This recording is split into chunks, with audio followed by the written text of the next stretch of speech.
Petite vidéo improvisée aujourd'hui. En fait, j'avais envie de vous parler de zéro déchet. Ça faisait depuis le début de cette chaîne que j'avais envie de parler de zéro déchet. Comment vraiment commencer et commencer facilement. Il y a plusieurs choses qui existent. On peut regarder le livre de Bea Johnson qui est très très bien. On peut regarder sur internet, etc. Mais parfois, on peut aussi être confronté à des situations où on n'a pas les commerces à proximité, on ne sait pas aussi tout simplement, où on a aussi beaucoup d'idées reçues. Et donc là, j'ai envie de vous présenter 3 choses qui, selon moi, sont vraiment hyper simples à mettre en place. Ou du moins, au lieu de généraliser, pour moi, ça a été très simple de les mettre en place.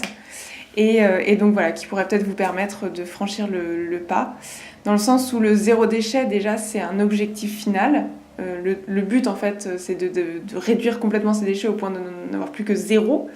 Entre le moment où on décide de s'y mettre et le zéro déchet, il se passe du temps.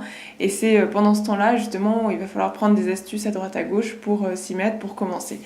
L'idée n'est pas de supprimer directement la poubelle chez vous. L'idée n'est pas non plus d'installer un compost alors que vous n'avez pas de jardin et que c'est moins pratique, du coup. Ma première astuce pour le zéro déchet, c'est déjà commencer par acheter un maximum de vrac. Alors, oui, tout le monde n'a pas de magasin en vrac à proximité, mais le vrac, en fait, ce n'est pas que acheter du riz en vrac, c'est aussi aller chez son producteur local ou au marché et tendre son panier ou tendre des sachets en tissu au lieu d'accepter les petits sacs plastiques ou les sacs en papier, etc. Donc ça, déjà, c'est un premier cap. Moi, personnellement, j'ai mon beau panier façon Jane Birkin, n'est-ce pas? Et j'ai une boîte à œufs que j'ai trouvée dans une brocante, tout simplement.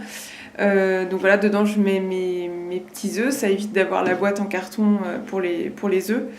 Parce que la boîte en carton, elle s'allume forcément à un moment donné, donc il faut la jeter, etc. Alors que ça, c'est du solide. J'ai ce genre de sac en tissu pour les légumes.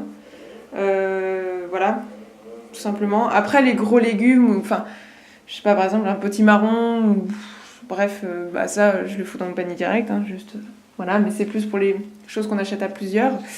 Et j'utilise ça, en fait, ça c'est ma petite boîte spéciale, où il y a en fait tous mes sachets pour acheter du riz, tout ce qui est céréales, etc. Pour pas mélanger ceux qui vont se prendre les légumes un peu plein de terre et tout. Donc je les différencie en fait en les mettant dans cette boîte. D'ailleurs que j'oublie tout le temps à la Biocoop et que du coup je suis obligée de revenir chercher puisque je la pose un peu n'importe où. Donc voilà pour ce qui est d'acheter en vrac. C'est vraiment des petites choses à mettre en place. Après, si vous oubliez votre panier spécial, parce que moi en fait mon panier je le laisse tout le temps comme ça, c'est-à-dire qu'il est tout le temps plein avec quelques trucs. Et par exemple pour le pain, je me suis acheté un sac en tissu différent, comme ça je sais que par exemple celui-là c'est pour le pain. Et donc je laisse tout le temps ça dedans. Ma deuxième astuce pour réduire un peu ces déchets, c'est supprimer les éléments jetables au maximum pour des éléments en fait durables.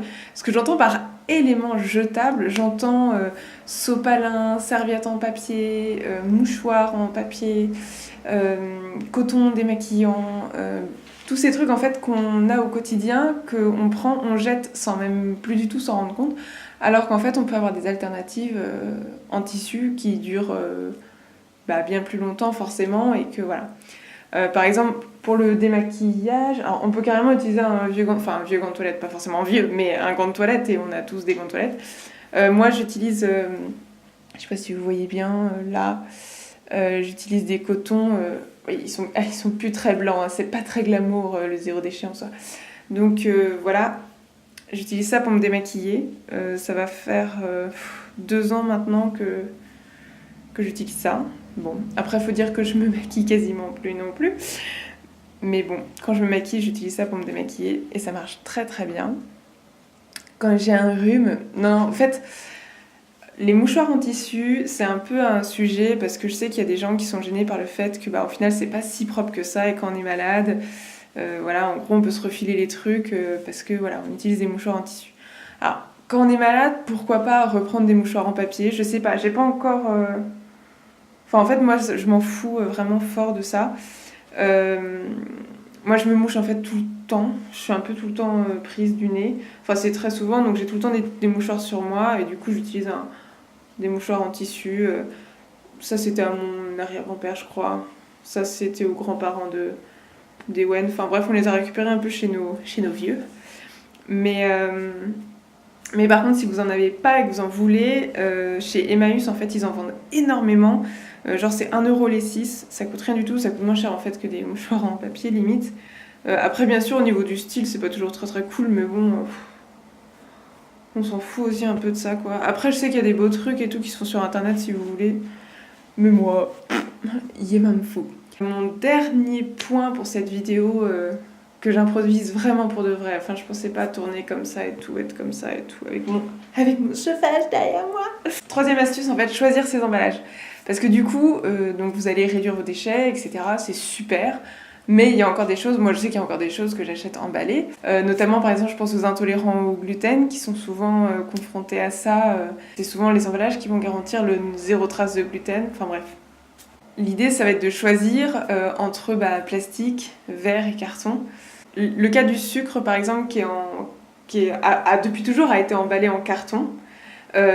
Maintenant, on nous le vend dans des trucs en plastique, là. Et je sais pas pourquoi on nous a fait un peu croire que ça, c'était genre plus économique, écologique, je sais pas quoi. Mais ça reste du plastique. Il vaut mieux acheter son sucre dans un emballage carton si on peut pas l'acheter en vrac. Parce que le carton, ça se recycle bien plus longtemps que le plastique qui se recycle uniquement un certain nombre de fois. Et surtout, ne serait-ce que pour le principe de... le plastique, ça passe dans les aliments, tout ça. Et ça fait un peu psychose, mais sans déconner. Enfin, je sais pas, demain on me dit faut que tu manges du papier ou du carton ou du plastique. Je pense que j'irais plus manger du carton. Enfin bref, exemple complètement fou. Et le verre, ça c'est vraiment aussi une solution qui est top parce que le verre en fait se recycle à l'infini. Là par contre le verre c'est vraiment une ressource qu'on peut recycler non-stop. Donc au lieu d'acheter des petits pots de yaourt ou de trucs comme ça dans du plastique, peut-être l'acheter dans du verre ou les compotes, enfin toutes ces choses-là. Voilà. Essayez en fait de revenir à de choisir son emballage, déjà ça limite vachement ses choix de consommation. Donc voilà, c'était mes 3 premières astuces en fait pour se lancer tout doucement et commencer en fait ces choses-là permettent vraiment de prendre conscience de l'impact qu'on peut avoir sur l'environnement et prendre conscience en fait déjà de la première phase de réduction de poubelles tout simplement parce que se rendre compte que ah bah tiens en fait maintenant il me faut 8 jours, 15 jours pour remplir ma poubelle au lieu de 3 jours, déjà ça rassure énormément et puis on se dit que voilà c'est visible tout de suite. Puis d'un point de vue économique, moi je trouve ça intéressant, après aussi c'est discutable. De me dire que voilà, je n'ai plus jamais à acheter de mouchoirs, je n'ai plus jamais à acheter de coton pour me démaquiller, c'est quand même chouette. Et puis ça permet aussi du coup de limiter les endroits dans lesquels on va faire nos courses. Parce que moins on a besoin de ce genre de choses, moins on a besoin d'aller finalement peut-être dans des grandes surfaces. Et du coup, se rapprocher vraiment de producteurs locaux, de vraiment juste la bouffe, quoi, en fait. Et au lieu d'avoir tout ce qui va autour. Voilà. J'espère que cette vidéo vous aura plu. Je sais pas si je vous fais un peu cette rubrique que j'ai mis depuis le début. Est-ce que ma tenue est éthique ou pas? Parce qu'en fait, aujourd'hui, je porte clairement du Pull&Bear et du Topshop. Donc, c'est pas éthique du tout. C'est des vêtements que j'ai depuis longtemps, donc voilà, c'est pas parce que ça représente la fast fashion que quelque part faut plus les porter, loin de là. Chaque ressource utilisée doit être optimisée. Bon allez, puisque vous demandez tous, non mais après il est super cool ce sweat franchement, et puis le jean, le jean tout ça, voilà, super. N'hésitez pas à vous abonner à la chaîne, c'est vraiment hyper important. Si aussi cette vidéo vous l'avez trouvée sympa, cool, intéressante, n'hésitez pas aussi à la partager sur vos réseaux sociaux. Dans le sens où moi ça m'aide à me dire que youpi, je fais pas des vidéos pour rien. Et puis ça peut aussi peut-être motiver des gens de votre entourage à se poser des questions, comme vous êtes en train de vous en poser en ce moment. Donc voilà. Merci. Pouce bleu, abonné, tout ça. Vous faites tous les trucs. Là, je vais mettre tous les trucs là autour. J'ai toujours rêvé de faire ça. J'avais jamais encore fait sur mes vidéos. Genre, ça va être là. Non, mais je sais pas. Bref. Kenavo!